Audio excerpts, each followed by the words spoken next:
오늘 살펴볼 회사는 넥스틴입니다. 반도체 장비 시장에서 지금 아주 흥미로운 위치에 서 있는 회사죠. 지정학이라는 거대한 파도를 타고 정말 폭발적으로 성장했는데 아이러니하게도 바로 그 파도가 이젠 가장 큰 리스크가 되어버린 그런 상황이거든요. 그래서 오늘 넥스틴이 투자자에게 엄청난 기회일지 아니면 아슬아슬한 리스크일지 데이터를 보면서 한번 명확하게 파헤쳐 보겠습니다. 자, 그럼 바로 시작하죠. 자, 우선 이 숫자부터 한번 보시죠. 85.6%. 이게 뭐냐면요. 바로 넥스틴 전체 매출에서 중국이 차지하는 비중입니다. 아니, 한 나라에서 매출의 85% 이상이 나온다니? 이게 바로 오늘 이야기의 시작점이자 가장 중요한 열쇠라고 할 수 있겠습니다. 그러니까 질문은 아주 명확해집니다. 이 압도적인 숫자가 과연 누구도 넘볼 수 없는 독점적인 기회를 뜻하는 걸까요? 아니면 모든 걸 한순간에 무너뜨릴 수도 있는 치명적인 리스크를 의미하는 걸까요? 투자자의 관점에서 이 질문의 답을 한번 찾아가 보시죠. 먼저 긍정적인 쪽, 그러니까 기회 요인부터 한번 살펴보겠습니다. 넥스틴은 도대체 어떻게 이렇게 독보적인 위치에 오를 수 있었을까요? 그 배경에는요, 우리가 예상치 못했던 아주 거대한 힘, 바로 지정학이 있었습니다. 넥스틴이 하는 핵심 사업은 웨이퍼 패턴 결함 검사라는 건데요. 이게 뭐냐면 반도체라는 게 수백 개 공정을 거치잖아요. 머리카락보다 수천 배는 얇은 회로를 새기는데 여기서 진짜 미세한 결함 하나가 칩 전체의 성능을 망가뜨릴 수 있거든요. 바로 그 결함을 귀신같이 찾아내는 게 넥스틴 장비의 역할인 거죠. 한마디로 반도체 수율을 결정하는 정말 핵심 중의 핵심 공정이라고 할 수 있습니다. 넥스틴의 핵심 무기는 바로 빛을 이용한 독자적인 광학 기술입니다. 화면에 보이는 저 이지스, ASGIS 같은 장비들이 레이저나 특수한 조명을 웨이퍼에 쏴서요. 사람 눈으로는 절대 볼 수 없는 나노미터 단위의 결함까지 찾아내는 거죠.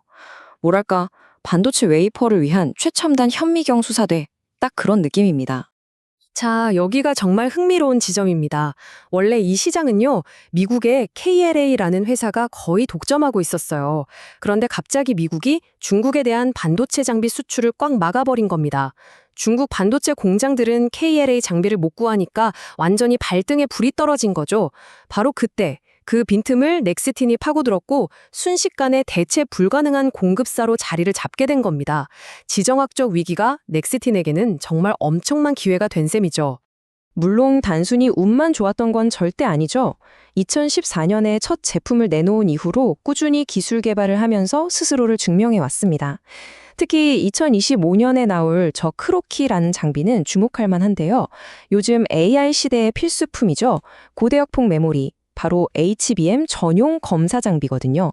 이건 완전히 새로운 거대 시장을 열어줄 성장 동력으로 기대를 한몸에 받고 있습니다. 그러니까 기회가 왔을 때 그걸 잡을 수 있는 기술력이 이미 준비되어 있었던 거죠. 자, 이제 이야기의 다른 면을 한번 들여다보겠습니다. 이 폭발적인 성장이 재무제표에는 과연 어떻게 나타났을까요? 그리고 그 눈부신 숫자 뒤에 숨어있는 그림자, 즉 리스크는 또 무엇일까요? 재무 성과는요, 와, 정말 압도적입니다. 회사가 자기 돈으로 얼마나 돈을 잘 버는지 보여주는 자기 자본이익률 ROE가 무려 29%에 달합니다. 표에 있는 다른 경쟁사들하고는 비교가 안 되는 수준이죠. 매출액 증가율은 더 놀랍습니다. 무려 84%가 넘는 성장세를 보였으니까요. 이 숫자만 보면 넥스틴은 의심할 여지가 없는 최고의 성장주입니다. 매출액의 절대적인 규모도 그냥 수직 상승했습니다. 2023년에 약 880억 원이었는데 2024년에는 1137억 원으로 1년 만에 30% 가까이 훌쩍 뛰어올랐죠. 투자자들이 열광할 수밖에 없는 그런 성과입니다.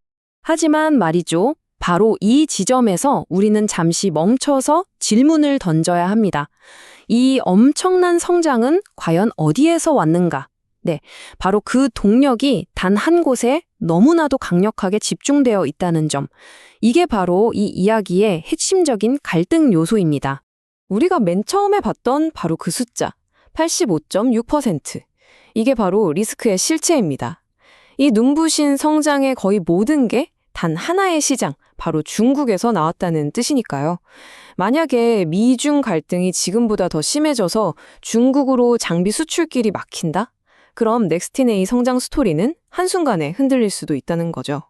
리스크가 이게 다가 아닙니다. 높은 성장 기대감 때문에 주가가 이익에 비해 얼마나 높은지를 나타내는 주가 수익 비율, PER 같은 지표도 좀 부담스러운 수준이고요. 또 최근에 강성부 펀드로 알려진 행동주의 펀드 KCGI가 최대 주주가 됐어요. 앞으로 회사의 경영 방향이 어떻게 바뀔지도 지켜봐야 할 아주 중요한 변수가 된 거죠. 자, 그렇다면 넥슨도 이 명확한 리스크를 모를 리가 없겠죠? 당연히 알고 있습니다. 그럼 회사는 이 문제를 해결하기 위해서 어떤 미래 전략을 세우고 있는지 한번 살펴보겠습니다. 넥스틴이 내놓은 전략은 바로 투트랙 전략입니다. 이게 아주 흥미로운 접근법인데요.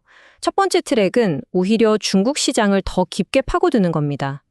국내 생산 능력의 무려 10배에 달하는 공장을 아예 중국 우시에 짓고 기존의 대기업 고객뿐 아니라 중소업체까지 고객층을 넓히겠다는 거고요.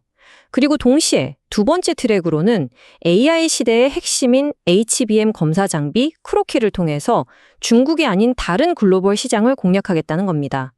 그래서 전체 매출 파이를 치워서 결과적으로 중국 의존도를 희석시키겠다는 계획인 거죠.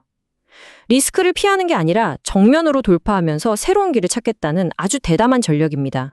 그리고 이런 대담한 미래 전략의 가장 튼튼한 기반은요, 바로 과거의 성공 그 자체입니다. 대표 장비인 이지스 시스템으로 이미 세계 최고 수준의 기술력을 증명했잖아요. 그렇기 때문에 HBM이라는 새로운 시장에 대한 도전 역시 그냥 막연한 희망이 아니라 충분히 실현 가능한 목표로 평가받고 있는 겁니다. 자, 지금까지 넥스틴의 기회와 리스크, 그리고 미래 전략까지 모두 살펴봤습니다. 이제 이 모든 정보들을 여러분의 투자 저울 위에 올려놓고 스스로에게 최종 질문을 던져볼 시간입니다. 한번 정리해 볼까요? 긍정적으로 보는 쪽, 즉, 불케이스는 이렇습니다. 미국의 대중국 제재가 계속되는 한 중국 내에서의 독보적인 위치는 굳건할 것이고, 여기에 HBM 시장까지 성공적으로 뚫으면 성장은 계속될 거다. 이런 논리죠. 반면에 부정적으로 보는 베어 케이스의 핵심은 아주 명확합니다. 85.6%라는 중국 의존도는 너무 위험하다. 미중 관계 악화라는 외부 변수 하나에 모든 게 무너질 수 있다는 우려죠.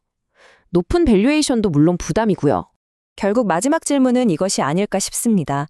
여러분이 보시기에 넥스트는 지정학이라는 거대한 파도를 능숙하게 타면서 순항하는 멋진 성장주일까요? 아니면 중국이라는 단 하나의 거대한 암초에 너무 가까이 다가간 위험한 배일까요? 투자의 세계에서는 때로는 가장 큰 기회가 가장 치명적인 리스크의 다른 이름이기도 합니다. 그 둘을 구별해내는 것, 그건 결국 우리 투자자 각자의 몫이겠죠?